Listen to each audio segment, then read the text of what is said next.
oras po ay 4:10. Mayroon na tayong 2712 sa 12 booking.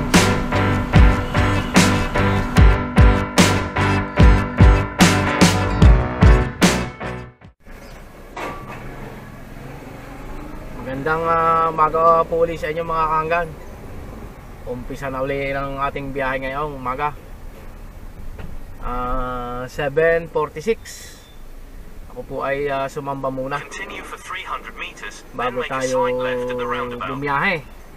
At tayo ay magpasalamat muna po sa biyayang ating natatanggap araw-araw, saka sa ating kaligtasan. May pasahero na ako mga kahanggan. Ano lang, 890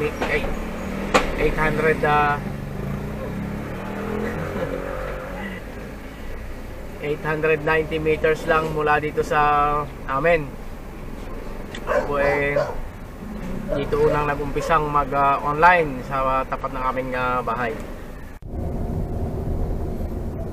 Nahatid na natin yung unang pasahero mga kahanggan sa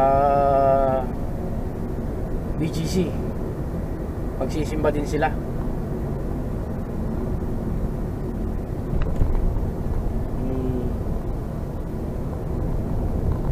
Biyahe muna tayo ng tambay muna tayo dun sa may San Joaquin siguro, o balik tayo sa base sa Pasig. Mahirap pong magtatambay sa sa mga gilid ng kalsada dahil minsan may operation. Dadating na lang bigla yung mga nakamotor, ay di huli. Hindi naman tayo pwedeng magdahilan na kung ano-ano, dahil totoo namang tayo nakaparada. Kaya ingat-ingat na lang po. Morning po.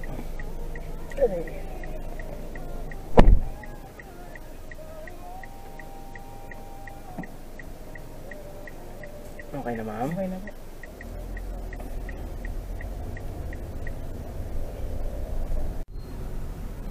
May pangatlong pasahero tayo mga kahanggan. Kukunin natin sa Santa Lucia, Pasig City. Ihahatid natin ng SM Mega Mall.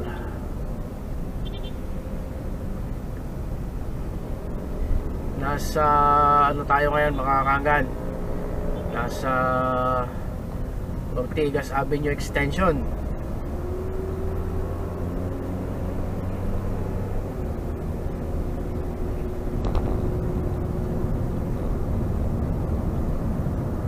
Maluwag ang kalsada. Yun na siguro sina ate, yung nakaabang ngayon, yung naghihintay. Malamang ito yun. Yun, kumaway na sila nga.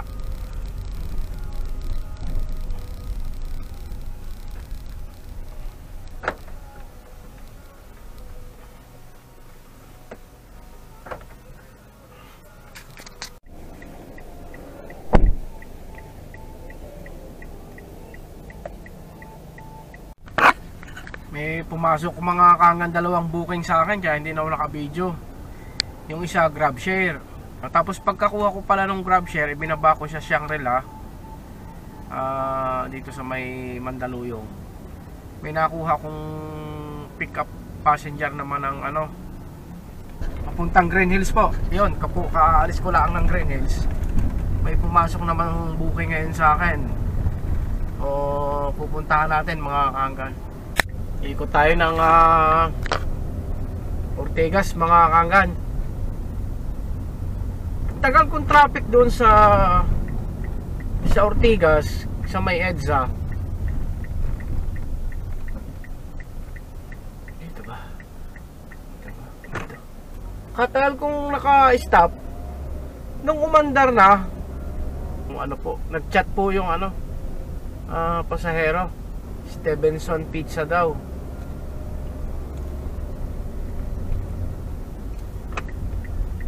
Katagal-tagal ko na pong nakatigil traffic. Naka-stop yung stoplight. Nung umandar, saka naman pumasok yung booking, eh di lampas. Dapat kung pumasok siya agad, kakaliwa ako ng EDSA. Eh nakadiretso ako. Ayun, umikot ngayon ako din sa looban ng Ortigas. Ayun tayo mga kaanggan. Tumigil ako din sa may St. Paul, Pasig. At ako'y muna, kakain. Kain po. Kausap ko po yung aking ate sa telepono sa video call. Ito siya, oh. Hi. Hello. Luluto tayo kung ng sardinas. Ipapakainin tayo. Mga nagbabatare. Luluto daw po siya ng sardinas.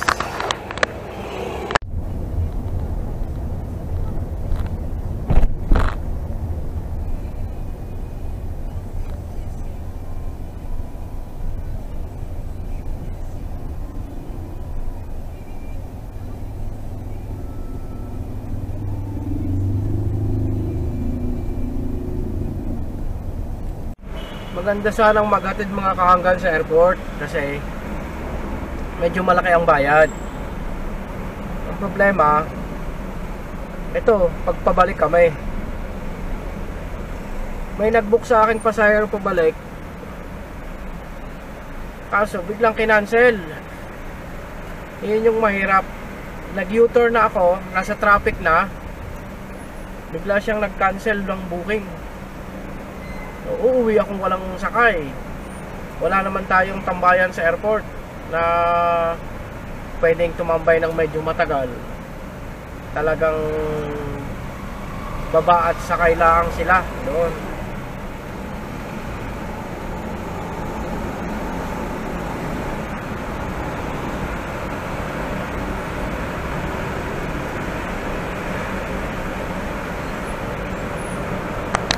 Tingnan naman ang traffic.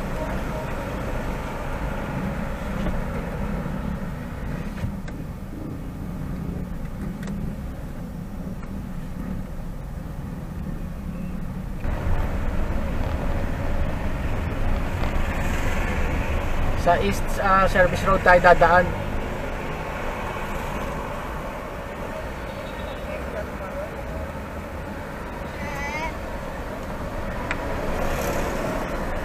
Traffic din pala dito.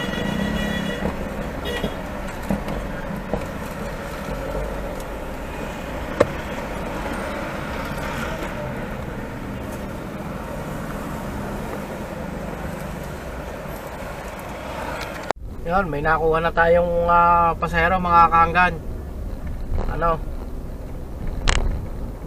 Bayani Road ang ating punta.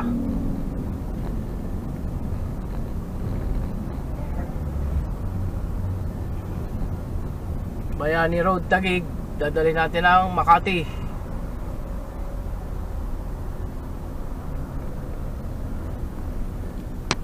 Sa Heritage pala ito mga kaanggan. Ayun lang? Be? Nakita niyo kung paano? Palitan lang, di naman magkadigit. Shui! Baka hindi kasi yung mga naglilinis dyan. Mga kaanggan, hapon na. Parang gusto ko na umuwi. Traffic din lang naman ang masusugagaan. Nakailang balik ako ng airport kanina. Tapos Maynila, tapos Quezon City, Makati, Pasig. Bago galing Mandaluyong. Ikot ay bukas maaabala ako ng paggagrab at meron lang akong service sa aking CCTV para hindi tayo masira naman sa ating client ay ating pupuntahan. Hindi ko lang wala kung hanggang anong oras ako matatapos doon bukas. Siguro alas 10. Tama, brother? Tama. 1 to po ang ating gasolina, yan.